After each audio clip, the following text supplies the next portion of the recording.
Hello, welcome to Truth Sentinel, watching over the truth in the news. Today's date is the 25th of April 2014. Welcome to all listeners, existing ones, new ones. Truth Sentinel's been on the move. We've been through Holland, through Turkey, we're in Ukraine, returning to the UK at some point soon. Today's news. Ukraine attack has drawn threats from Putin. Ukrainian troops went into Sloviansk in eastern Ukraine to try to get rid of the pro-Russian people that had taken over police offices there. And President Putin has warned of consequences to these actions. And his consequences are probably going to be a little bit more scary than the consequences threatened by the EU and the US of scary sanctions affecting almost no one, really. US soldiers have arrived in Poland for NATO exercises. I'm sure that's purely coincidental. They're not just moving them over there so they can get ready for the war that they're all planning in Ukraine, which is almost inevitable in my opinion. There's a war of words continuing now between Russia and the US, accusing each other of failing to de-escalate the crisis in Ukraine.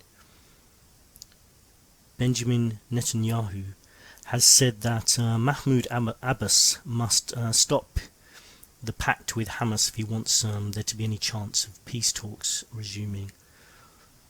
A Syrian government airstrike on a market in a rebel-held town killed more than about 20 people, according to activist groups. And lots of atrocities still continuing in Syria. Most of it sort of being unseen by the rest of the world. Who knows what's really going on there, and I fear that some of that could happen in Ukraine as well, unless something's done to stop it. Malaysia's PM has told CNN he will release a report about the plane's disappearance, but he's not yet prepared to declare the passengers and crew dead, which is at least good, but I don't think the families of the passengers on the disappearing plane are happy with some of the other things he said in his recent interview. Other news in the week, most of it's been dominated by the ferry disaster. South Korean authorities have searched the offices of the company that owns that ferry, and the billionaire whose family appears to control the company sounds extremely suspect. Basically, I'm not going to try and pronounce his name. Let's call him Yu, because that's part of his name, his first name, I believe. Basically, in 1987 he was a religious cult leader, and more than 30 people from his group were found dead, bound and gagged in a factory outside of Seoul. Officials investigate the incident, but found no evidence tying the event to Yu. I would say there's some circumstantial evidence there. He was their cult leader, and they were all found dead and gagged. I find that extremely suspicious, and I certainly, if I knew that he owned the company of the ferry that I was on board, I'd want to get off as quickly as possible. In the last episodes we talked about Malaysian flight MH370. We spoke to Sarah Bajc, and there'll be some more of the conversation we had today, just the recording of the conversation we had before and after the main interview. Some of it may be of interest. And we spoke about Ukraine, we spoke to Alexander, and there'll be some more of his interview today. And we just talked about general news in the world as well. Remember to leave any ideas for topics in the comments section. We plan to interview as many guests as we can of interest. If you know someone who would like to come on the show, or if you're listening you'd like to come on the show, please get in contact. So, back to the ongoing search for MH370. We spoke to Sarah Bajc, partner of Phillip Wood, on one of the passengers last episode. Here's some of the conversations we had before and after the main interview. It just seems to be, I don't know, an accumulation of evil happening in the world right now. Maybe I'm just more sensitive to it. I mean, maybe this has been happening all the way along, but I don't think so. It does seem to be spinning a bit right now. I completely agree with you. Everything seems to have escalated in the last sort of couple of years. I'm actually in Ukraine at the moment, doing some sort of on the ground reporting over here, and obviously it's not looking good over here. I mean, potential World War III about to start here. One of the theories is that Russia is behind the disappearance of the plane. You never know. I mean, all of these things might be tied up in some way. I mean, it does seem like something's happening, like around the world, all of a sudden, as well as things that have been happening the last sort of year. All of a sudden, these things could be connected. They often are. Because we don't know the full story behind a lot of these events. Yeah, we don't know. But it does seem to be a certain escalation of bad things happening, and there's got to be some underlying themes to it. So I don't know. It's hard to tell. It really is. I mean, who knows what goes on with the secret services and CIA, MI5, and all that lot. I mean, and now the media. I mean, whilst I follow obviously CNN and BBC. It does seem like there's less investigative reporting these days, and anything that's slightly off the official story seems to be branded a conspiracy these days. But I don't think it's always the case. No, it's not. And, some of the news agencies are doing a better job than others. I mean, I think CNN is doing quite a good job of exploring the factual side of things. I mean, they don't make a whole lot of pronouncements as they should. I don't think the media necessarily should make pronouncements. But they've at least had lots of experts come in who look at the data and give the pro and the con of both sides of the story. So, I mean, I think they're doing a better job than most, but in the end, if our governments aren't doing that for us, we have to rely on the media.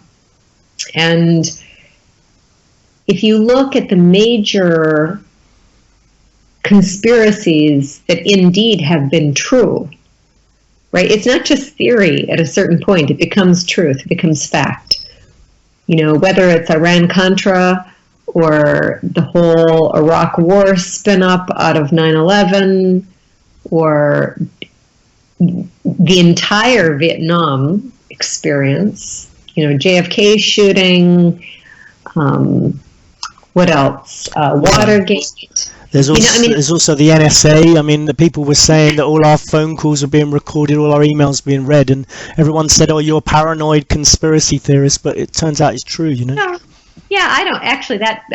I've believed that to be true for 20 years. I mean, anybody who has been having a fallacy of privacy is just, they're just stupid.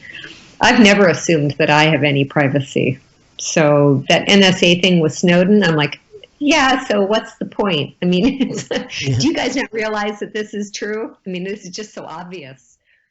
Do you know who Ai Weiwei is? No. He's a dissident in China. He's an artist. Okay. You can look him up. AI is his surname. In Chinese, they put the surname first. So Ai Weiwei. So AI, and then Wei, Wei. Okay. Yeah. He's a famous artist and political dissident, and he was my neighbor.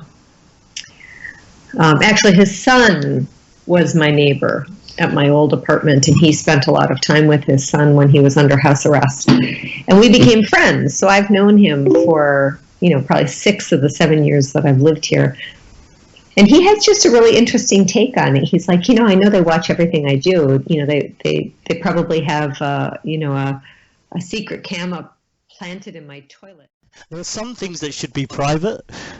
Why? I mean, all people shit, so what's the big deal? I mean, his point is it's a human condition. So if everybody does it, everybody has to toilet, everybody showers, everybody has sex, everybody eats, everybody does all of these things. So none of those things are really private because they are just the human condition, right? The only privacy that we have is our individual thoughts. And the minute we speak them, they're no longer private. So it's really an interesting take on privacy. And, so my personal feeling is that as long as you are not doing anything wrong, you're not breaking the law, obviously, you're not hurting anybody else, then there's actually a certain amount of security in that. So I live a very public life. I've lived a public life for 20-something years. Now, the last couple of years have been less public because I left business and went into teaching. Mm-hmm. But now it's become public again because of what's happened. But there's protection to me in that because I'm a very known quantity. It would be very difficult for anybody to make an accusation against me because thousands of people know me and have known me for 24 years. They've known me my whole life. I mean, I still have active connections of people who've known me since I was a toddler, right? So there's a certain amount of comfort and confidence and security in the lack of anonymity. So, I don't, there's nothing new to say. At a certain point, we have to have some break in the story. Yeah, it would be nice if there was one. Are you going back to work soon then? Oh, I've been working the whole way through. Wow. Yeah, I missed, so the flight went missing on the 8th, which was a Saturday. And so I missed the Monday, Tuesday. I was just too fractured. I couldn't keep myself composed. That's understandable, I think. And I've been back every day. I haven't missed a single teaching lesson, actually. So all my media I schedule either before or after school. And then last week, I realized I was just kind of killing myself slowly, so I couldn't keep doing that. Does it help to keep your mind off things? Oh, absolutely. Schools are very happy places, first of all. And children have an empathy that is so much more real and less invasive than adults. You can know that they're thinking about you without them making you go into tears because they just let me be normal. Yeah. I'm the same teacher that they've had and they work hard. What the one positive outcome of this, there's lots of silver linings to any cloud, but one of the silver linings is, man, they're on their best behavior. So much compliance in homework being turned in and good behavior in class. It's like they're all on their tiptoes. So that's a good thing. How old are they? How old are your students? I teach A-levels. Okay, yeah. And do they talk about what's happened? Do you talk about it in class or not?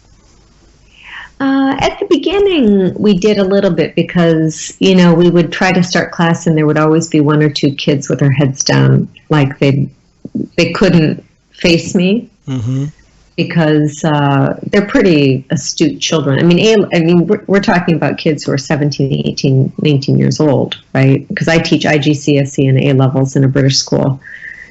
And so they're pretty sophisticated kids, and so they know what's going on, and they watch the news, and they saw me on CNN, and you could tell it was really hard for them. And so I don't believe in lying to children. I think you need to hit it head on. And so I just talked to them about it. I'm like, look, it's an awful thing. I'm crushed personally. I'm confused. I don't know what else is going on, but the one thing I know is that I have to keep going with my life.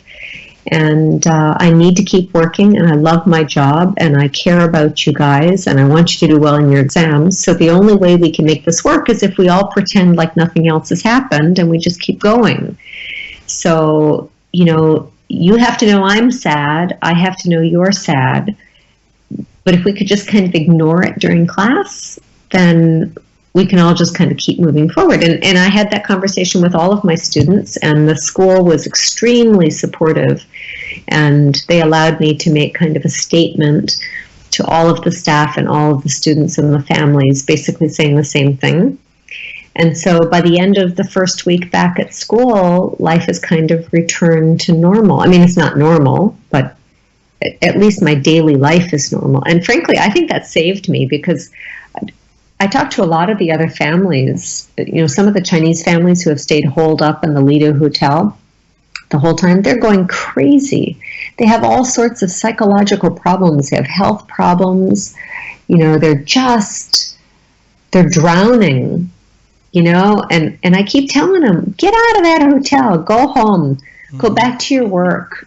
Just have a normal life. I mean, you can still do media. You can still research things. You can still talk to officials, but you can't let that ruin everything. Take it easy, and speak to you again soon, yeah?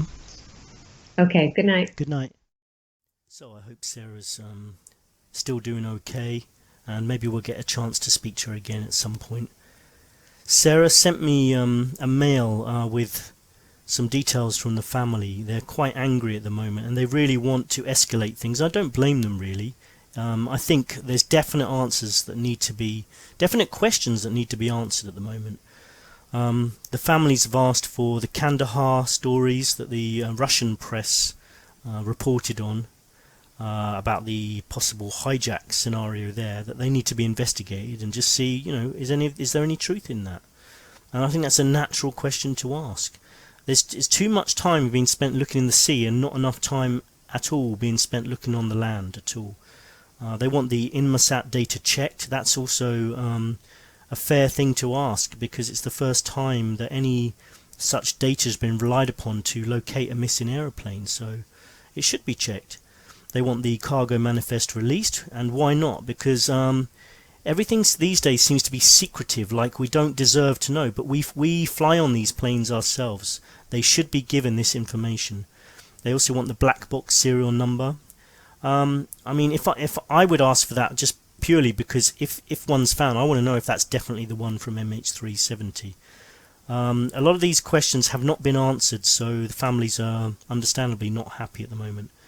A Fox executive was sacked for trying to raise money for families of MH370 on the understanding they would waive their right to sue anybody about this accident, which sounds extremely suspect behaviour. I wonder who was paying her.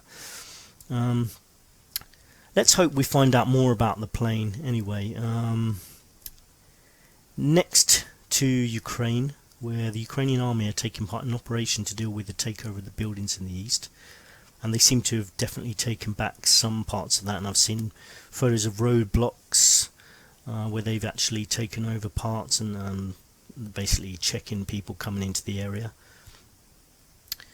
I've heard reports of Ukraine on the verge of being torn apart, and it does feel as though something's imminent here.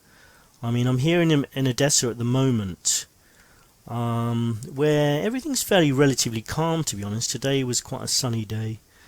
The only kind of things I've seen that would actually let you know that anything's going on here is like occasionally you get an entourage of cars with Ukrainian flags driving around in circles, honking their horns, and if you're obviously a pro-Ukrainian supporter, then you would honk back, and if you're not, then you just probably remain silent. There's rallies being held down by the port and in other areas by pro-Russians and pro-Ukrainians. I use those terms just to make things simpler, or they might not be technically correct or encompass or describe everyone's views, but it's just easier to use those terms.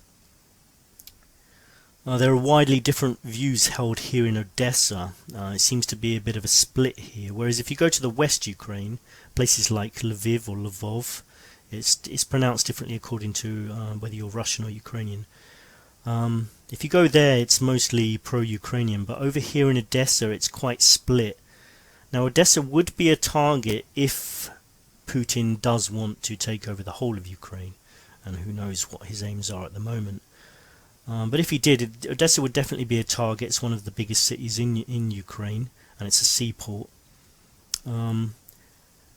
But it would be a whole lot different to taking over parts of the east or taking over Crimea, because there's a much bigger sort of 50-50 almost split on opinion here. It's kind of reassuring in a way that it would be so difficult, because I don't think it's going to be the first target. I would imagine if Putin is going to come into Ukraine, it's going to probably start in the east. At the moment, I'm just keeping my ear to the ground and making contacts. If I come across anyone of interest, then we'll interview them. One story I've heard on the grapevine, and the source appears to come from Pravda, is that that some people suspect that the EU and the USA may be trying to strike a deal to give funds to Ukraine so they can have enough money to fight Putin if necessary, and Russia. as long as they don't mind disposing of the EU and possibly the US as well, nuclear waste on the land in the Chernobyl area. I don't know if that's true. It's just been reported in Pravda, and I've heard some people mention that over here in Ukraine as well. There's a lot of stories going around. I mean, everyone has their own version of events, and I want to listen to all of them. I don't actually know what's true and what isn't. It's really difficult to know. So last episode I had a chance to speak to Alexander, just a normal Ukrainian based in Odessa, works on ships, and I like speaking to just normal people because I think they sometimes have a much better idea of what's going on, because there's a lot of people in Ukraine that didn't want any of this to happen, the situation that's happening in Ukraine at the moment. A lot of it's is a result of manipulation by governments. Anyway, I met Alexander at a wedding party, as I mentioned before, and last week I played the second part of his interview because the first part, the sound quality wasn't great. I've managed to sort of make a collage of some of his comments in the first part of the interview. The sound quality is not brilliant, but I think it's not too bad, so forgive me if it's if there's a few, if it's not perfect, basically. Here's the first part of the interview with Alexander. Thanks again to Alexander. We need to filter the information because a lot of fake information, but I'll try to give you just my view for the situation around the Ukraine. It's really Russian aggressive action to take part of Ukraine. Why is it happening? For me that's difficult to understand what moves Mr. Putin. I can just imagine about rebuilding maybe USSR or something like that, and I can tell the Russian newsmakers, they making so fake news. That's really makes me really angry when I'm watching the Russian news, because I see the real situation and I see the news, it's completely different. Can you give me an example of that? I can tell you, just a few days ago I seen on the two Russian channels on the news, two interviews from one guy. On one channel he was introduced like a pro-Ukrainian Protestant who was doing some bad things by Russian opinion. But at the same day on another Russian channel, the same guy in the same place was introduced to the people like pro-Russian striker who get injured from the pro-Ukrainian or something. So that makes some questions to the Russian newsmakers. So you mean like that he was just kind of acting different roles, yeah? About him, I don't know what he was doing, because in Russian news we always see only part of the video. There's about the Maidan, what happens in winter time. Sometimes I see in the Russian news just 5 seconds of the video with the comments, happens this and that.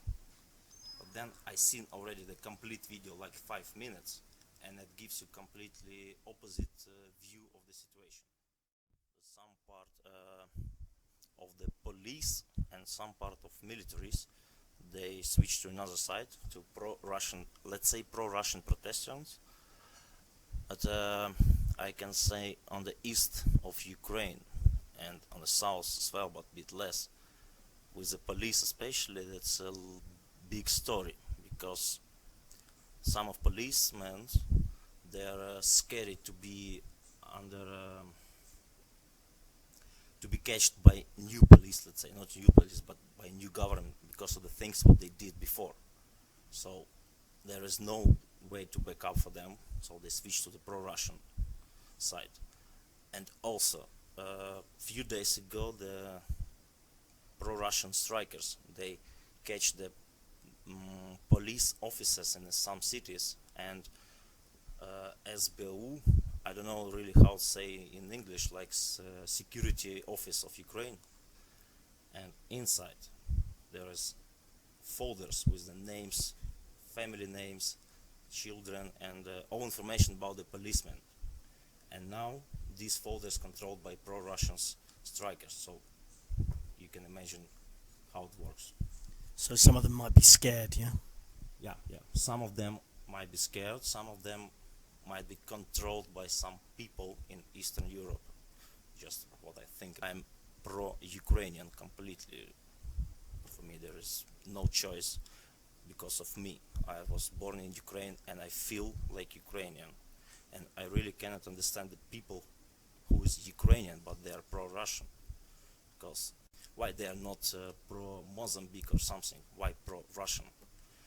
But I cannot imagine why it happens. Because of Russian newsmakers, it works like propaganda. And it works already for for many years ago. People who I know, most of them are pro-Ukrainians. But there are still some pro-Russians, and some of them we lost connections because of this problem, but some of them we still communicate. I have a lot of friends, really friends in Crimea, and some of them pro-Russian. But I would never make a mind war with them because of this problem, because how to explain, our friendship, I hope, more strong than this problem. But some people bit aggressive, my ex-friends or colleagues, we lost contact because of the problem. But from one way, that's even good, because it means that friendship costs nothing if it breaks down because of this problem. I never been working in Crimea, but I spent there every summer before for a few days for a holiday. It's really beautiful place with nice people who I know. And I bit sad what we lost. I mean, Ukraine lost Crimea, and since now I will never go to Crimea. It's quite a popular holiday destination. Nice holiday destination for Ukrainians, for Russians, for everyone. Now I will not go because the majority of the citizens of Ukraine, they were saying like we hate Ukrainians and we like Russians. But I'm Ukrainian, and to be honest, I'm a bit angry for those people. So I'm going to continue to absorb the atmosphere here in Odessa and let you know what's going on. I reckon something's probably going to happen in the next few days, so we'll report back to you on anything that happens and try and get some more interviews. Let's check in with Anthony, our academic researcher from Bilkent University in Turkey, and see what he has for us this week. Hello, Anthony. Hi, how are you? Yeah, not bad, thanks. How's things going with you? Not too bad, thanks. Nice to be back. Where have you been? I haven't been anywhere, but I haven't been on Truth Sentinel for a while. That's true, yeah. Well, it's good to have you back. So what have you been looking at this week? Well, I wanted to change tack a little bit this week and submit a movie review for you. There's a movie released this month that I think a lot of your listeners might be interested in. The film's called The Unknown Known, and it's basically a 100-minute interview with Donald Rumsfeld. So you probably remember Rumsfeld was one of the main architects of the invasion of Iraq, and because he was head of the Defense Department at that time, he was kind of the voice of the war, you know.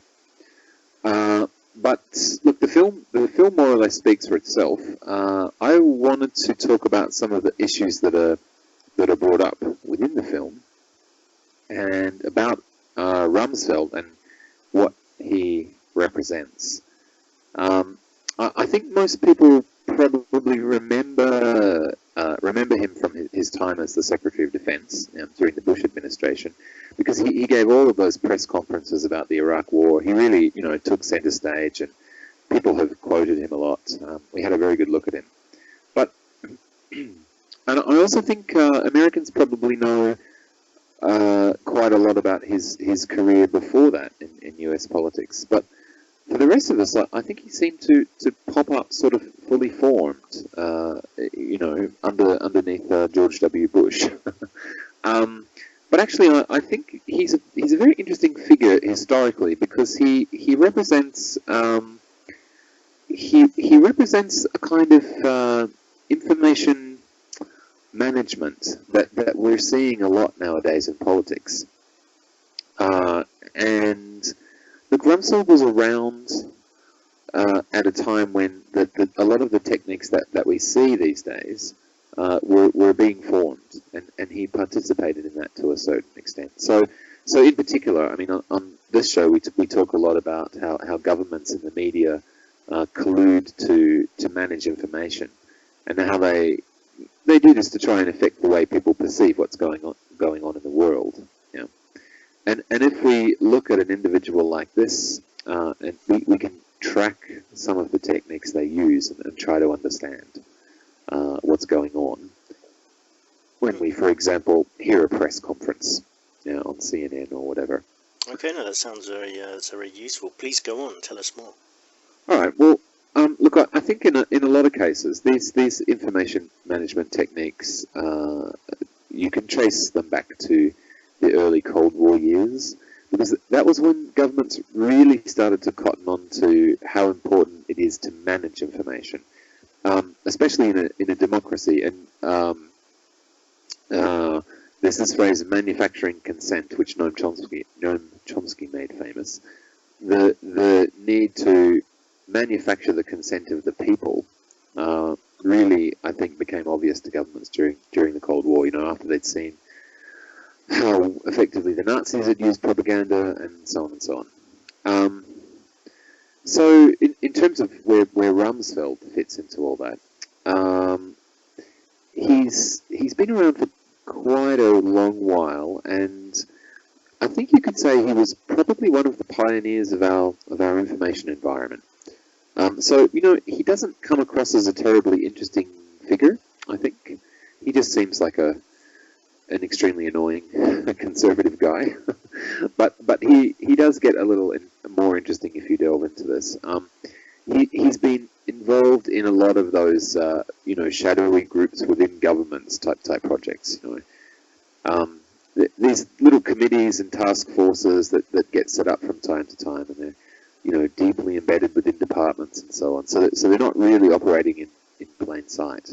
And it always seems to me like it's those people that actually do hold the most power, because as governments come and go, or the public face of governments, like say Obama and Bush and people like that, they don't really actually wield that much power. There's people in the background that are always there, and when the new government comes in, they're always in the background advising and stuff. So they probably have more power than the actual government.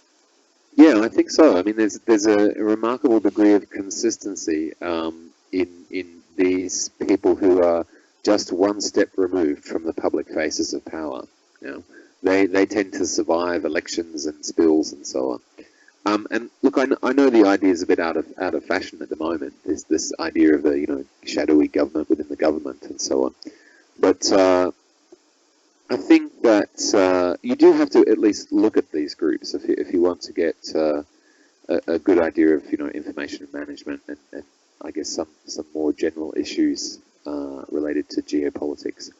And just to ask whether they really do have an influence or not. In Rumsfeld's case, it's pretty clear that some of the groups that he's participated in really did affect the political discourse in America. And in some cases, we can still see the effects today. And also, I think another point to make is that some of these groups of which he's been a part and a driving force have taken the Americans, and I suppose the rest of us too, into some really dark territory. So look, I'm just going to focus on one example, and again, we need a bit of background here, but I'll try to make it as concise as possible. Okay, sounds good. When Nixon resigned in 1974, Gerald Ford took over the presidency, and he retained the Secretary of State, Henry Kissinger, who'd worked with Nixon. And at that time, there was this sense that the Cold War had brought the US and the USSR far too close to an open confrontation. We'd had the Bay of Pigs and the missile crisis and so on. And there was, I would say, almost an acknowledgement in the US that some of that fear of communism had really been overblown. So McCarthyism was discredited, and Vietnam had kind of discredited this idea of the domino effect. That politicians like Kennedy had talked about, and all that kind of thing. People were tired of that, I suppose you could say. So then you had this period of détente emerging with the Soviets. Nixon actually started the process, and during Ford's administration, he and Kissinger talked about détente a lot. So scaling back the paranoia, creating a friendly climate, cooperation amongst the superpowers, that kind of stuff. But the problem is that the far right in America just hated it. It was anathema to them. So at that time, you had a bunch of disaffected conservative intellectuals who kind of converged on Washington. Most of them had started their careers in academia, but they'd been kicked out because they were basically crackpots, and they kind of assembled under the banner of a political philosopher called Leo Strauss. Now, he's a nut, but he's an interesting nut because his main idea was that in order for America to move forward, myths had to be created for it to give it a sense of unity and destiny and so on. And the philosophy of this guy sort of called these various people to public life. Now, these are the guys who we much later came to know as the neoconservatives. All the Wolfowitz and William Crystal and all those guys. But they were already around in the 1970s, and this détente thing, it just annoyed the shit out of them.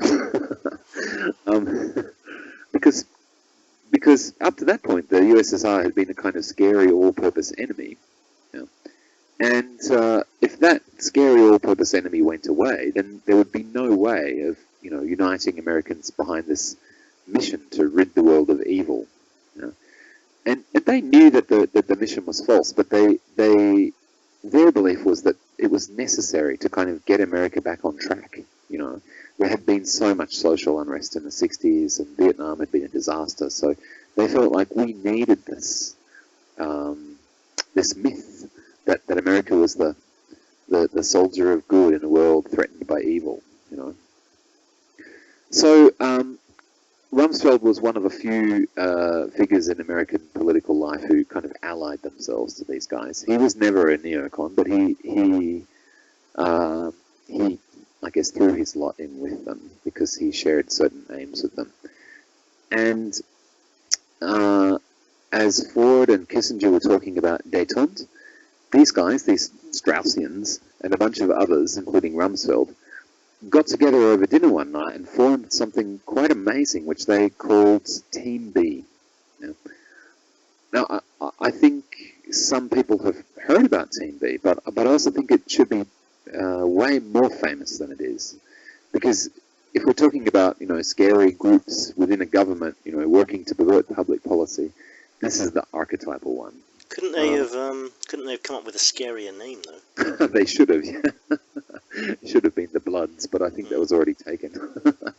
So it was a really nasty, horrible idea. And if we look at some of the more recent episodes in US political life, Iraq again being an obvious example, then we can see this Team B as essentially, I would say, one of the templates for this. So basically what they did, they were a committee, and they evaluated intelligence reports, especially if they were connected to the Soviets. And Rumsfeld used his influence to get access to these reports. So he was able to access data gathered by the CIA and other agencies. And essentially what Team B did with this data was to reinterpret all of it in the scariest way possible, and then accuse other government agencies, especially the CIA, of being grossly negligent. They were accused of vastly underestimating the Soviet threat. But they did this in very strange ways. Team B said the Soviets were gaining superiority all the time, though you and I know that, this was the mid-70s. The USSR was already beginning to fall apart. And they were, according to Team B, they were developing all kinds of new weapons. They were a generation ahead of US weapon technology, and they were preparing for a first strike. So, they just made bizarre claims. I mean, they essentially imagined any terrifying thing that the Soviets might do, and then said that they were already doing it.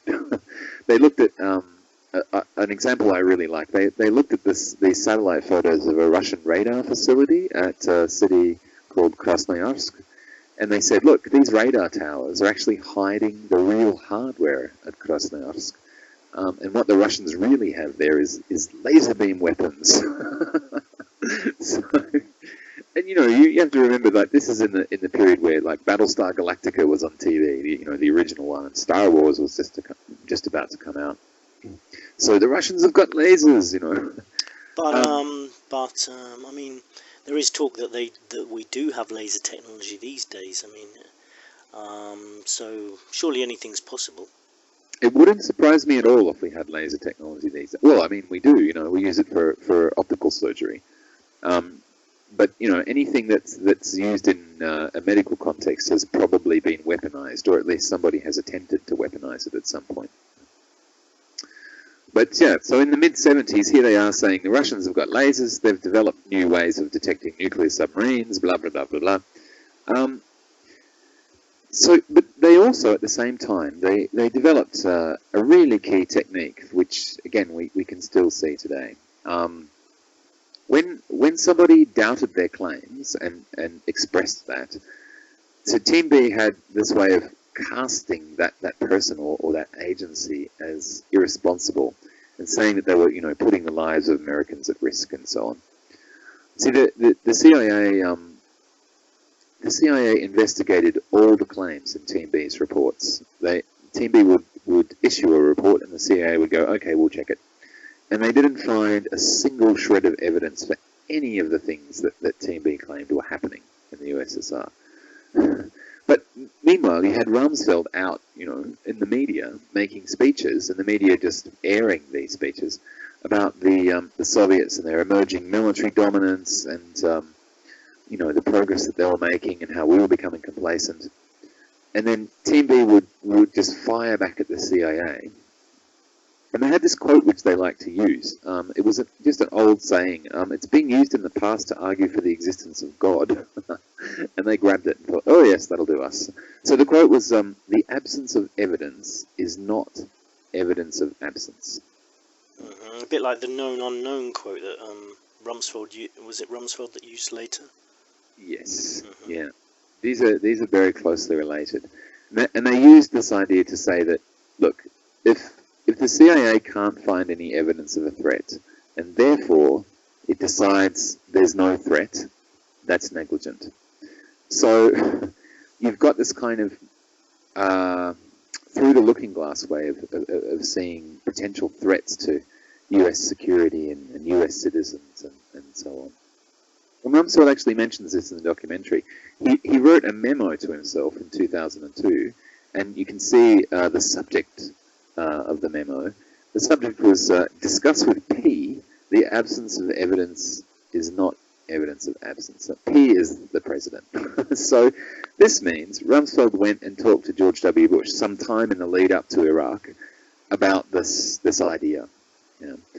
So you can start to see, where these formative ideas lead us in some senses to where we are now.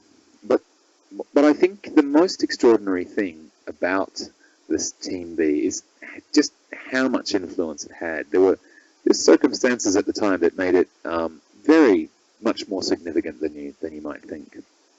So when they started building up the USSR again as this monstrous super enemy, they had some takers. They had some old Cold Warriors from the 50s who loved this idea of let's have another showdown. And so they started supporting Team B. The CIA came under attack. Détente came under attack. And to some extent, public perception started to shift back into this kind of paranoid, 50s, 60s, reds under the bed kind of mode. And they were, at the same time, these arms manufacturers and these lobbies were also willing to support this idea because, America had just come out of a war as the loser.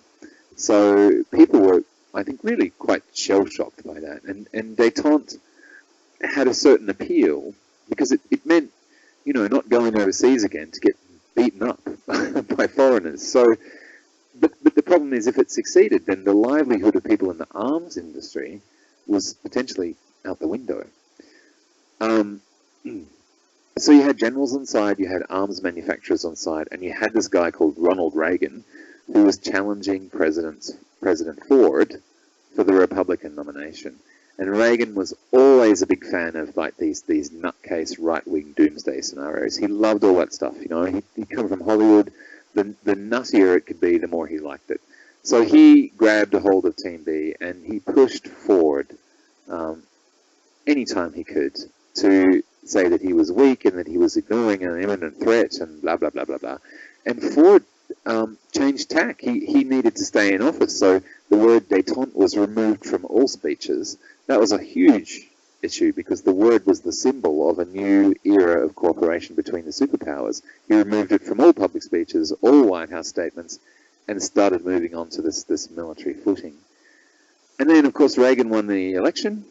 And actually, this was the beginning of this kind of rearming America phase. This military-industrial complex that people talk about so much was really established in that period. So I think what we can see here is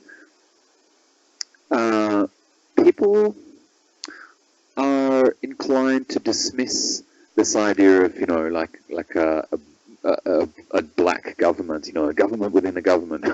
People are inclined to dismiss these ideas, I think, but they can have real-world consequences, and in the case of Team B, they really did. Now the military-industrial complex is a fact of life, but it wasn't. It was brought into being, at least partly, by this kind of underhanded, backroom group who had its own agenda. And of course, the other part of their agenda was having an enemy to unite against. I mean, we've seen this over and over again. We've seen, right through to Osama bin Laden. You need a face of evil or a focus of evil. And after a while, they just became more and more ludicrous. I mean, during Reagan's presidency, they went to war with Nicaragua.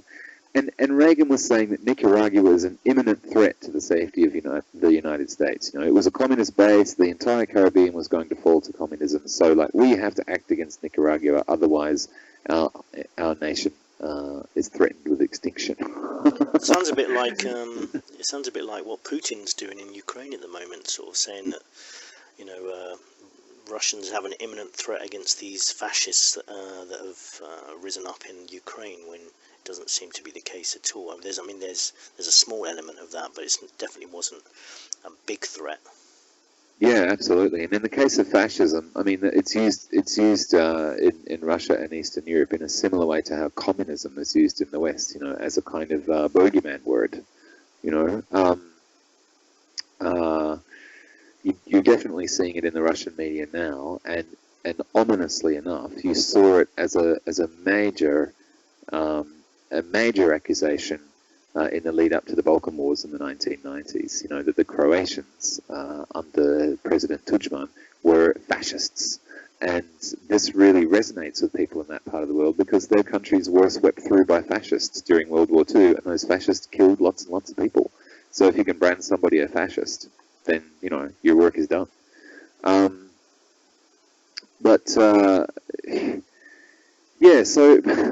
Branding Manuel Noriega in Panama, or branding the Nicaraguan Sandinistas as a threat to Western civilization, it's pretty funny. But it worked because by then, this was a pattern, and the information was being very carefully managed. And to the extent that the government needed to manufacture consent, they were able to do it.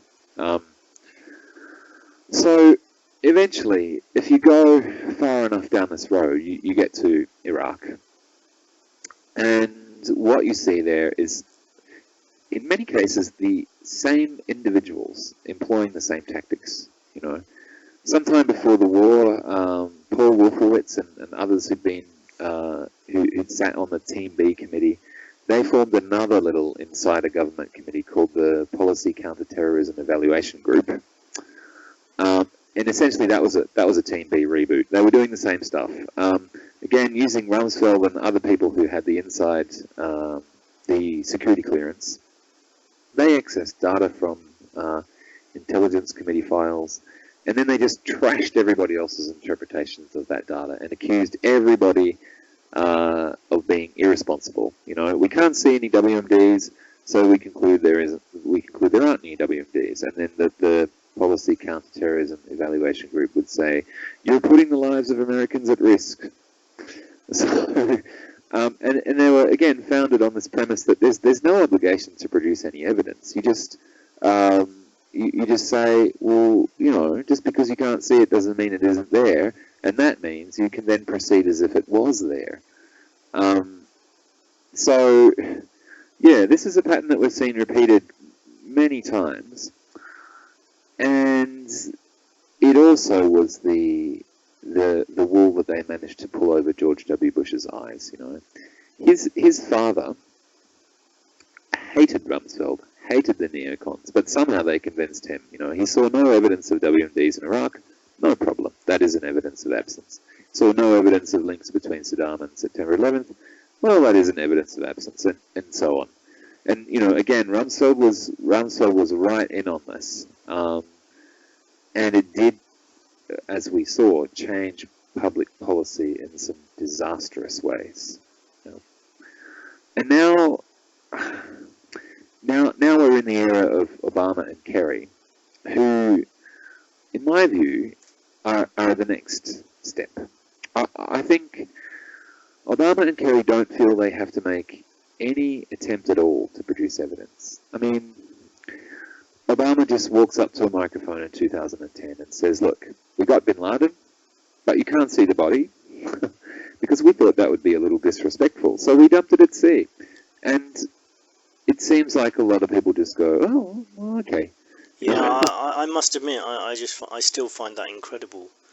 It is. And I think there are a lot of people in the world still who that's not a big problem for. But for me, that is a big problem.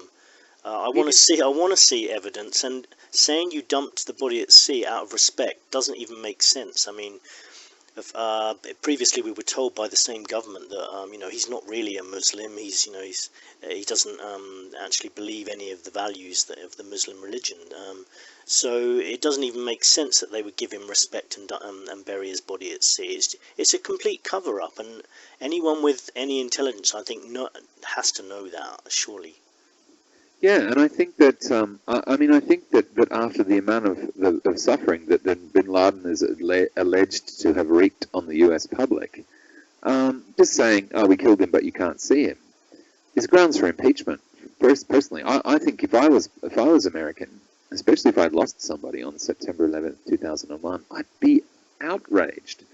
I want to know what became of the person who, you know, murdered my loved one. I don't want some politician to walk up to a microphone and say, "We got him, we threw him away, you can't see him, bye." Yeah, and then if you say, "No, wait, no, I think that's wrong. What's happening here?" You'd be like, "Are you a conspiracy theorist?" Why, yes, I am. Yeah, I know. I mean, they think, you know, he and Kerry think they can just go for it. You know, you just look at the Obama speeches about Russia. You know, they're entirely fact-free. He just goes with whatever the US media says is happening over there, and that's, you know, they've established a pattern of what people expect to hear them say about Russia, and they'll just keep saying that stuff. And they're, you know, often quite uninformed. But look, people like Obama, they know people. They know that a significant amount of the population will just be okay with whatever they say. So that's where we're at now. And as I said at the start, I don't think it emerged out of nowhere. I think we can trace it back, and I think it's important to understand how the people who are holding the reins of power now managed to get away with doing such a shoddy job of it. And this kind of, I suppose, this softening up process, this information management is certainly part of it. Okay, let's just take a quick break and then we can continue after the break. Sure, okay. Okay, we're back from our break. We had a bit of a chat there, and we're just going to summarise what Anthony was talking about. Anthony, what implications does what you were talking about have for the present day? Well, I mean, as I was saying before the break, we are now living in an information sphere, and I think we see everywhere. We see governments grappling with how to manage information in a way that increases our chances of consenting to allow them to do what they want to do. You can see it everywhere. It doesn't matter if it's Erdogan here in Turkey trying to get rid of embarrassing scandals by shutting down YouTube, or the propaganda war that's happening in Russia and Ukraine at the moment. They're shutting off each other's TV channels and invading each other's studios and so on. And of course, in the US, there's all kinds of propaganda going. There's all kinds of information management going on. In 2011, there was a really interesting example. President Obama made a speech about Cuba and why the blockade should continue. Absolutely ludicrous, as all of his predecessors have been. And Castro responded directly, and it was hilarious. The word "stupid" came out of Castro's mouth more than once. So, yeah, don't you think the information control then must have gone a bit wrong with their attempt to go to war in Syria with Obama and Kerry? Because it just seemed to be a real feeble attempt, and nobody sort of fell for it. It seemed like they really didn't get it right that time. I agree. I think they were still new to the game at that point. And I also think that there's a kind of Middle Eastern stability encouraging fatigue. When we hear U.S. politicians saying we have to go in to promote stability in the region, I think Americans and obviously others are just tired of hearing that. We've been hearing it for so long. It's like, oh, not again. So yeah, I don't think they took that into account. Yeah, and we're not knocking Americans here. When we're talking about this subject, we're talking about American governments. I just want to make that clear, because we have got American listeners. So, and I know some people are quite sensitive. So, I just want to say we're not, and both of us have American friends as well. So, it's not like we're knocking Americans. We're talking about the American government and some of their policies. I'm always a big. I pull people up on this from time to time, because I do think that sometimes people don't draw the distinction clearly enough between the people who live in a country and the government of that country. And if there's one country in the world where you must draw that distinction, it's the USA, because the government and the people, the people have so little control over what's going on. I could not have more contempt for the current Australian government, but I hope that their actions don't reflect on me, because if they do, it's completely unfair. I don't support a single one of their actions. And that's the same for myself. I'm often judged and have been judged verbally. People in Ukraine have sometimes said to me, have started talking about what my government's done and why did I come to Ukraine, and why did my Prime Minister do such and such. And there's been other times in my life where people have talked about English people from England, and you really can't bracket the whole country into the same mentality as the people in the government, because most of the time the common people have nothing to do with what their prime ministers or leaders do. Yeah, I absolutely agree. I mean, the idea that you're in control because you get to vote every 3 or 4 years is pretty laughable. Yeah, and you know what? Like, I think in the time when the Mayflower left Southampton in England and Portsmouth as well, I think I would have probably been on that ship. So I think I'm a closet American anyway myself. Closet American, that's a new one. Anyway, can you tell us how people? You mentioned this was about a film that you'd watched. Can you tell us the name of the film and where people can watch this film? Yeah, the film. I knew I'd eventually get back to the film. It's called The Unknown Known. It has done the awards and festival circuit already, and it's in limited release in the USA this month. I'm not too sure about other English-speaking countries, but I'm guessing UK, New Zealand, Australia, and so on are going to get it within the next few weeks to a month. Okay, excellent. Well, thanks for telling us about it today, and I hope you'll come back in coming episodes and tell us what you're researching at the time. No problem, no problem. Thanks for having me again. Okay, take it easy. Goodbye. You too, bye. So, topics coming up in future episodes. We're going to have all kinds of topics. You know, we'll talk about the paranormal, we'll talk about mysteries, conspiracies, 9/11, the Illuminati, genetic engineering, World War III, anything that sort of sparks our interest. We'll also do reviews of documentaries on related topics. Hopefully next week, one of our researchers and reviewers called Luke will be giving us a review on some documentaries.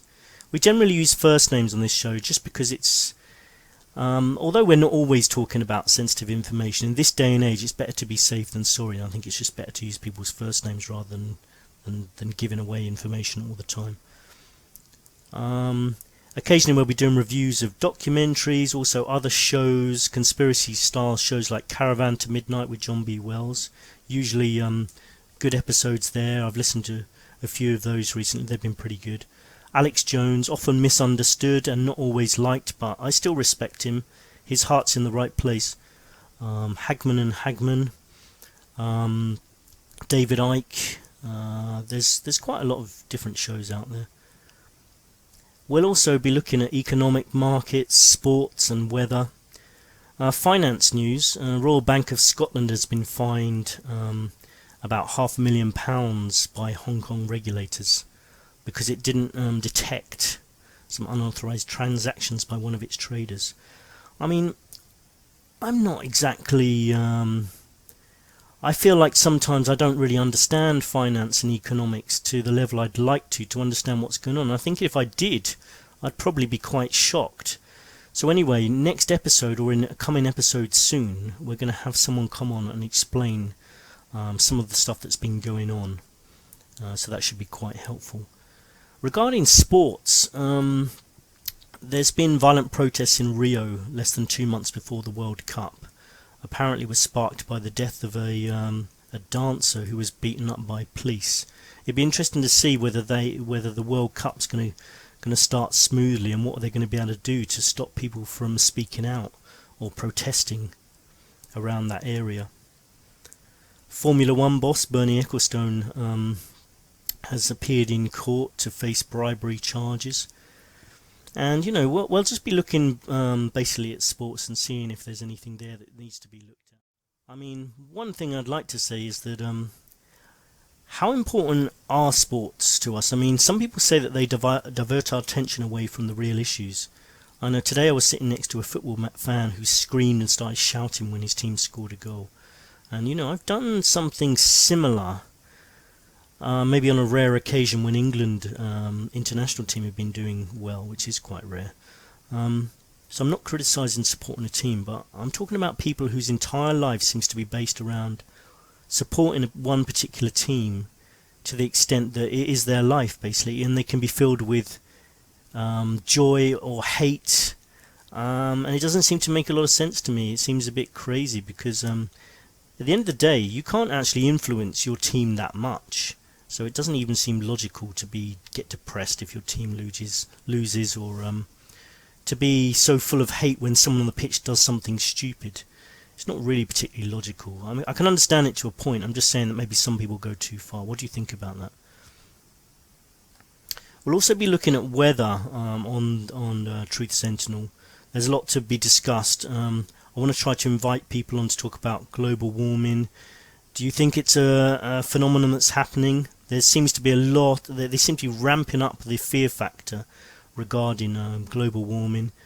I was reading about Asian air pollution. Air pollution in China and other Asian countries is apparently getting to dangerous levels. So we'll be doing some reports on the weather and why this seems to be escalating, trying to find out why it's escalating. At least the blood moon passed without the doomsday events occurring. As well as weather, we can be looking at asteroids, and I was reading that there's been quite a few asteroids that have hit the Earth in recent years, and a US-based group, which includes a number of former NASA employees, has been sort of trying to show that there's been a lot more asteroid impacts than people would realise, and some of them have been quite big. Some of them obviously broke up before they entered our atmosphere. One of the more famous ones would be the one that's hit Chelyabinsk in Russia. A lot of people saw that on the TV and on YouTube, and that was about 20 meters wide, but it still affected people in that city, and shattered windows. I think there were some injuries as well. To finish today on a positive note, a baby Java mouse deer, one of the smallest hoofed animals in the world, was born at a zoo in southern Spain. It's about the size of a hamster, apparently. So if ever you really fancied having your own little pet deer that was as big as your hand, they do exist. Of course, if you wait a bit longer, genetic experiments will make it possible for all of us to have our own little miniature pet animals at some point in the future, so just hang on.